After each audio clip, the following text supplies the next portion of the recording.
The morning sun was bright when Colonel James Walker arrived at the city airport. He was traveling to visit his daughter for her graduation, something he had promised years ago when she was a little girl. After serving his country for 35 long years, this trip felt peaceful and deserved. He was wearing a simple brown jacket, neatly pressed trousers, and carried a small black bag. His movements were calm and disciplined, the kind that came from a lifetime of training. Inside the airport, everything buzzed with life, passengers rushing with suitcases, announcements echoing over the speakers, and staff moving quickly between counters. James headed toward the VIP lounge, his ticket clearly marked Access Granted. He had earned the points from years of travel during missions, but this time it wasn't work. It was family. The lounge was quiet and cool, with soft chairs and calm lighting. He found a seat near the window, where he could see planes taking off in the distance. A young waitress approached with a smile and offered coffee. "Thank you," he said politely, his voice low and steady. He took a sip, enjoying the calm moment, feeling thankful for the simple comfort of peace. But peace, as he had learned many times before, rarely lasted long. A few minutes later, a group of hotel and airline staff entered the lounge, whispering among themselves. Their eyes shifted toward James, and one of them, a middle-aged manager in a sharp suit, walked toward him. The man smiled, but it wasn't a friendly smile, more like one that hid discomfort. "Excuse me, sir," the manager said softly. "May I see your ticket, please?" James handed it over without a thought. The manager scanned it quickly and cleared his throat. "I'm sorry, sir, but this area is reserved for certain VIP guests. You might need to wait in the main lounge." James looked confused. "There must be a mistake," he said kindly. "My boarding pass says I have access here." Before the manager could respond, a tall man in an expensive suit entered with several assistants following behind him. The staff instantly straightened up, smiles appearing on their faces. "Mr. Cole, welcome," they said together, rushing to offer him a drink and take his coat. The manager turned to James again. "Sir, please understand. We need this space for Mr. Cole and his team. If you could move to the other area, we'd appreciate it." For a moment, James sat quietly, his cup of coffee still in hand. He looked around at the faces staring at him, some embarrassed, others avoiding his eyes. He could have argued, but he didn't. Years of discipline had taught him that dignity isn't about shouting. It's about staying calm when others forget theirs. Slowly, he placed his cup down and stood up. "Of course," he said softly. "I don't wish to cause trouble." As he picked up his bag, one of the younger staff members tried to remove the cup from his hand before he even left the table. The small act wasn't cruel, but it was careless, disrespectful. James simply smiled faintly and walked toward the exit without another word. In the main lounge, the air felt louder and busier. Children cried, people spoke on phones, and luggage rolled across the floor. James found a small corner seat and sat down. He wasn't angry, not really. He had faced far worse in life: storms, sleepless nights, and the sound of helicopters over battlefields. Being moved from a chair was hardly something to lose temper over. Still, deep inside, there was a quiet sadness. He thought about how times had changed. Once soldiers in uniform were saluted in airports. Now it seemed medals meant little next to designer watches and shiny shoes. He looked at the people walking past: business travelers, tourists, and families. None of them knew who he was. None could guess that the man quietly sitting there had led rescue operations, walked through danger, and carried the weight of command. He didn't need recognition, but a little respect would have been nice. As he sat there, he noticed a small boy staring at him. The boy's father whispered something, and the boy walked over shyly. "Sir, are you a soldier?"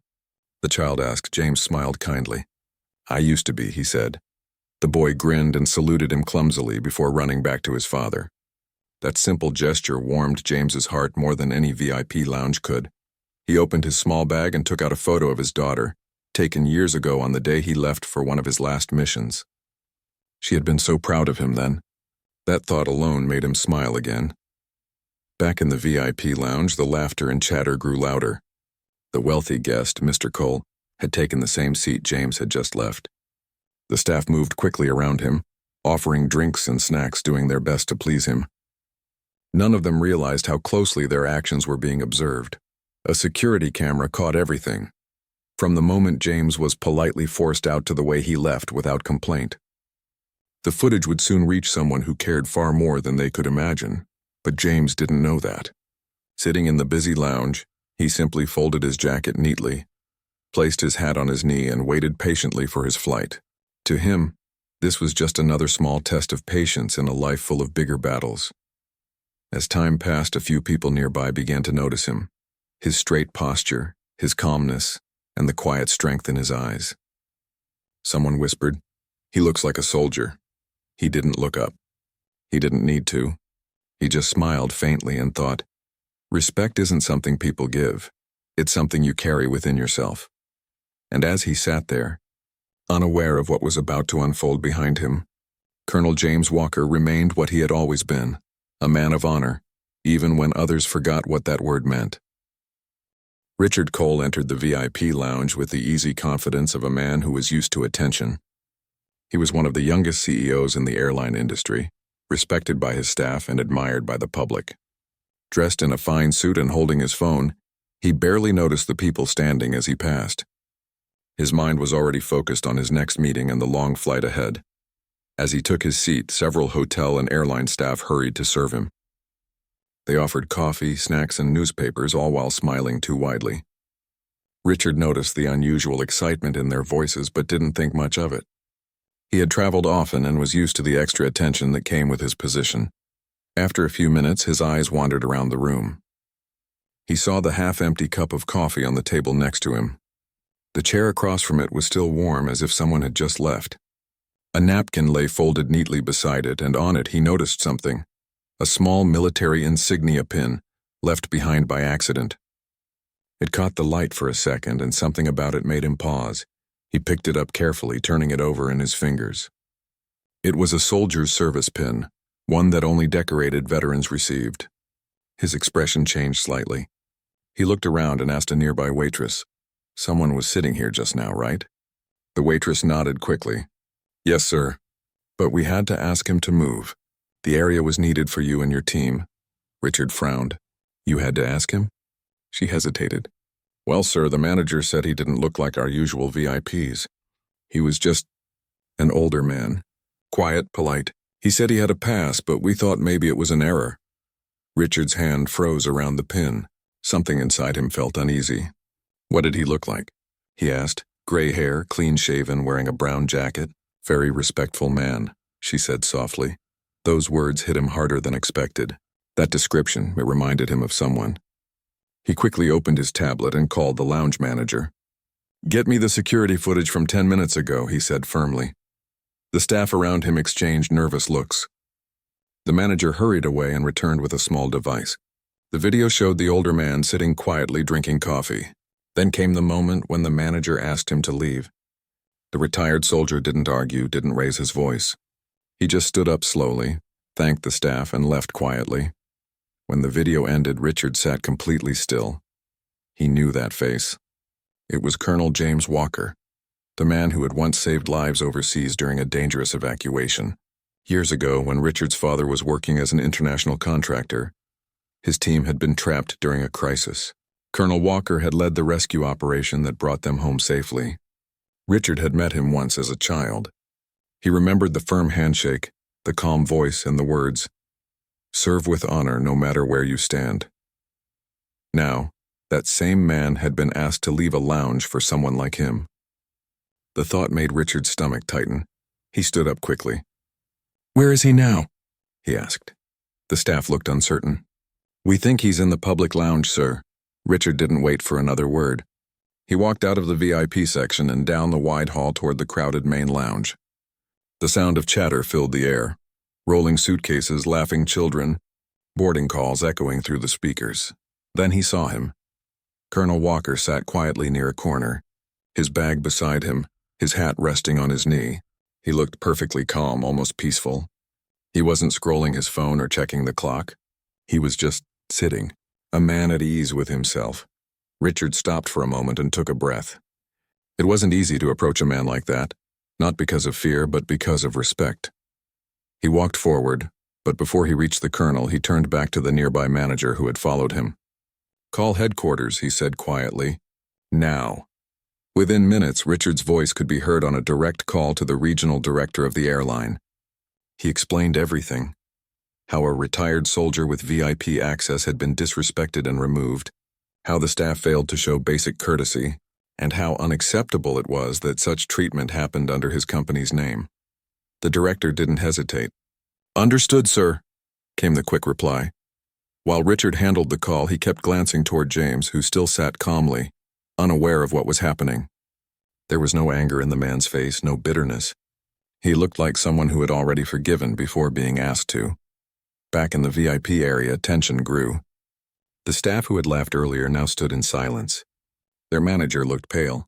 He had realized who the older man was after hearing Richard's conversation. The name Colonel Walker was well known in certain circles. The realization hit like a cold wave. They had just disrespected a national hero. Meanwhile, Richard ended his call and walked back toward the colonel. He stopped a few steps away, unsure how to begin. "Excuse me, sir," he said gently. James looked up, his expression polite. "Yes? Are you Colonel James Walker?" The older man smiled faintly. "I used to be, yes. Now I'm just James." Richard smiled in return, though there was sadness behind it. "Sir, you may not remember me, but I remember you. Years ago, you helped bring my father home. I was just a boy back then, but I never forgot your face." James looked surprised. "Your father? Was he with the engineering team in Orissa?" "Yes," Richard nodded. "You were the one who led them out safely." There was a long pause. Then James said softly, "That was a long time ago, son. I'm glad he made it home." Richard's voice lowered. "He did, sir. And he never stopped talking about the man who saved him." "I can't believe my own staff treated you this way." James smiled gently. "It's all right. They were just doing their job, I suppose. I don't hold it against them." But Richard shook his head firmly. "No, sir. Respect isn't optional in my company." He excused himself for a moment and called one of his assistants. "You know what to do," he said quietly. Within minutes, calls were made and official orders were sent. What was about to happen would change the atmosphere of the lounge completely. As Richard returned to the colonel's side, he said, "Sir, please come with me. There's something I'd like to fix."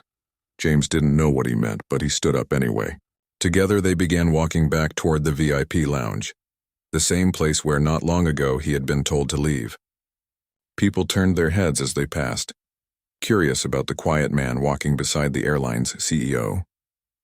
Inside the lounge, the mood had shifted completely. The same staff who once stood proudly now looked nervous and uneasy. The next few moments would remind everyone in that room what true leadership and respect meant, and that lesson would never be forgotten. The old truck rolled forward, its taillights glowing faintly in the night. The officers stood quietly on the side of the road, watching it disappear into the distance.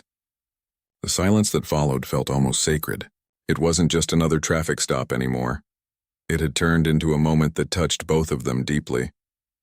Officer Miller let out a slow breath, realizing his heart was still beating a little fast, not from fear but from awe. For a few minutes, neither of the officers spoke. The sound of the night filled the space around them, the chirping of crickets, the whisper of the wind moving through the trees, and the soft hum of their patrol car's engine. Finally, Daniels turned to Miller and said, "You handled that well, kid." Miller gave a small, uneasy smile. "I almost didn't," he admitted. "If he hadn't said that one word, I would have treated him like any other driver." Daniels nodded. "That's the thing," he said quietly. "You never really know who you're talking to. Everyone's got a story behind their face." As they drove back onto the highway, the younger officer kept thinking about Henry's words. Authority means nothing without respect, and respect must be earned, not demanded.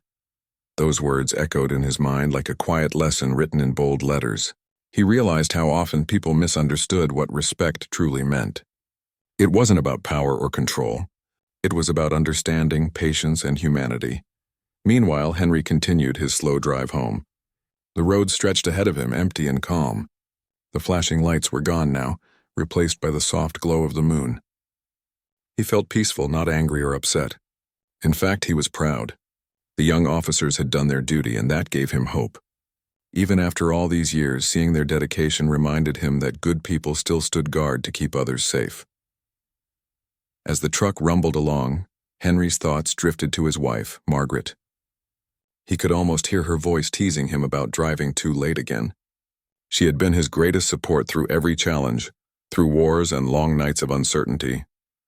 Losing her had been the hardest battle of all, but visiting her grave every Sunday gave him strength. It was his way of keeping a promise, to never forget, to always love. When he reached the small-town cemetery, the air was still and cool. He parked the truck near the same old oak tree where he always did. The moonlight shone softly on the rows of stones, each one holding a story of a life once lived. Henry stepped out of the truck holding a small bouquet of white lilies. His joints ached, but his steps were steady. He made his way to the familiar headstone that read Margaret Lawson, beloved wife, faithful friend.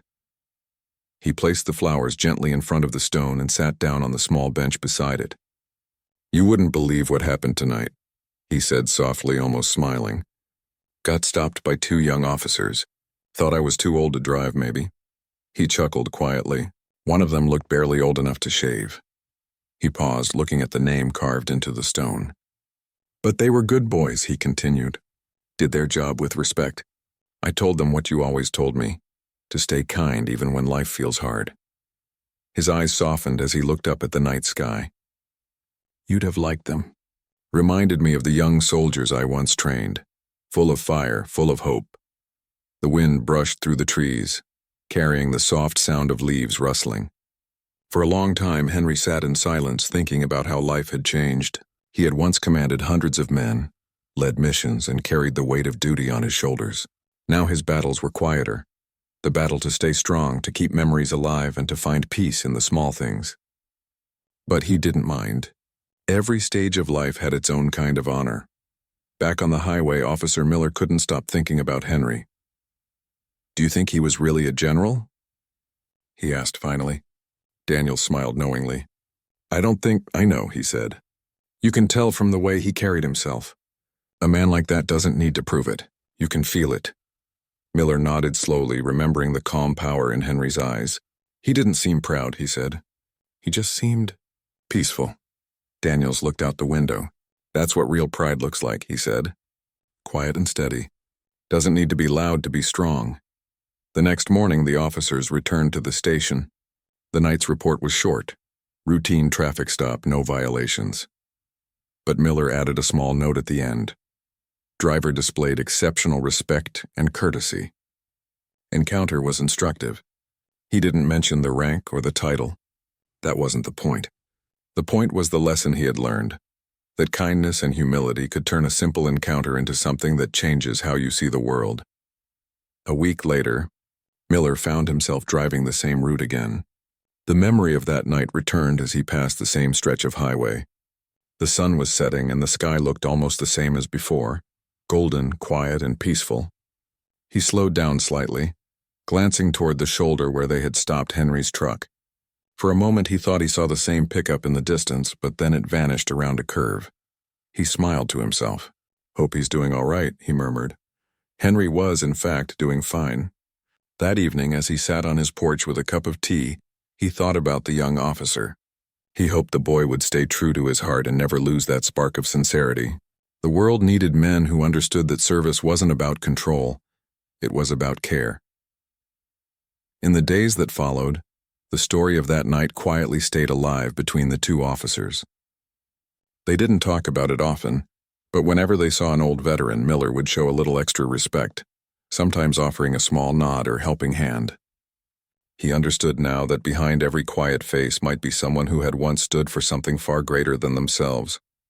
Months later, during a local Veterans Day event, Miller was standing guard near the community park when he noticed a familiar figure.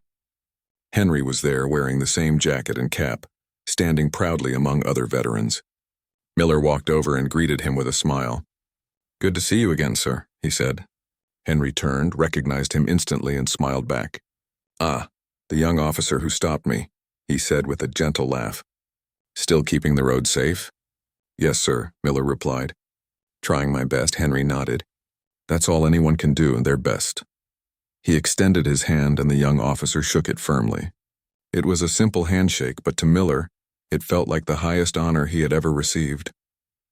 As the sun began to set, Henry joined the other veterans for the ceremony.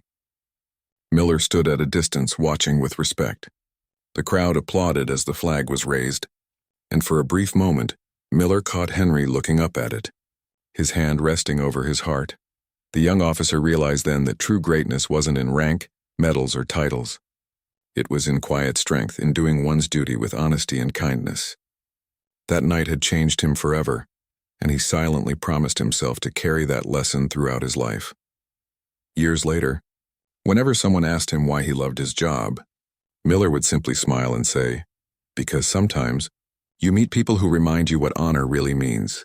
And somewhere in that small town, an old man named Henry Lawson would smile too, knowing that a single word unspoken on a quiet highway had made a lasting difference.